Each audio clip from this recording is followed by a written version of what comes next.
बोले वृंदावन बिहारी लाल की जय। किसी ग्राम में एक मुखिया जी रहते थे। कहते हैं कि मुखिया जी हमेशा हंसते खुशते रहते थे, लेकिन टेंशन का भी कभी कोई भरोसा नहीं है, कब कैसे कहाँ से आ जाए। मुखिया जी अच्छे भले समाज में बैठ कर के आए, अब भोजन भजन किया अपना और खा पी करके सो गए रात्रि में। यमराज जी का आना हुआ। यमराज जी ने कहा मुखिया जी चलो, बहुत मुखियाई कर ली आपने। बोले अरे ऐसे कैसे चलो, आप हमारे दादाजी के बाद इतने वर्षों बाद आप आए हैं, ऐसे थोड़ी जाएंगे, पहले कुछ खाना पीना खा लो फिर चलते हैं। यमराज भी तैयार हो गए।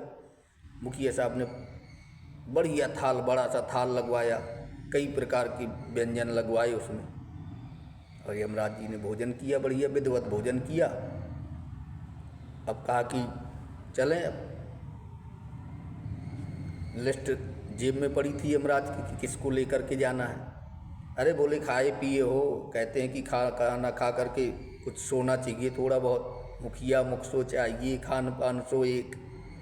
मुखिया साहब ने बातें करके और यमराज को सुला दिया। यमराज सो गए। 2 घंटे बाद जगे। 2 घंटे बाद जगे तो यमराज प्रसन्न हो गया। अरे मुखिया जी आपने तो बहुत अच्छा भोजन करवाया, आत्मा हमारी प्रसन्न हो गई, बड़ा आनंद आया। अब जो मुखिया साहब जैसे ही यमराज सोए तो मुखिया जी ने उनकी जेब में से वो लिस्ट निकाली और उसमें ऊपर मुखिया जी का नाम लिखा था कि अब मुखिया को लेकर के आना है। तो यमराज ने, अब मुखिया जी ने लिस्ट निकाल में देखा ऊपर नाम है, तो वो नाम को काट करके और नीचे अपना नाम लिख दिया। और जब यमराज जगे तो यमराज बड़े प्रसन्न हुए। तो यमराज ने कहा अरे मुखिया जी चिंता मत करो, अब मैंने आप ऊपर से नाम लेना था, अब मैं नीचे की लिस्ट से नाम देखता हूँ किसका है, उसको लेकर के जाऊँगा, आप मस्त रहो। और जब यमराज ने लिस्ट निकाल के देखी तो नीचे मुखिया जी का नाम। बोले मुखिया जी चलो।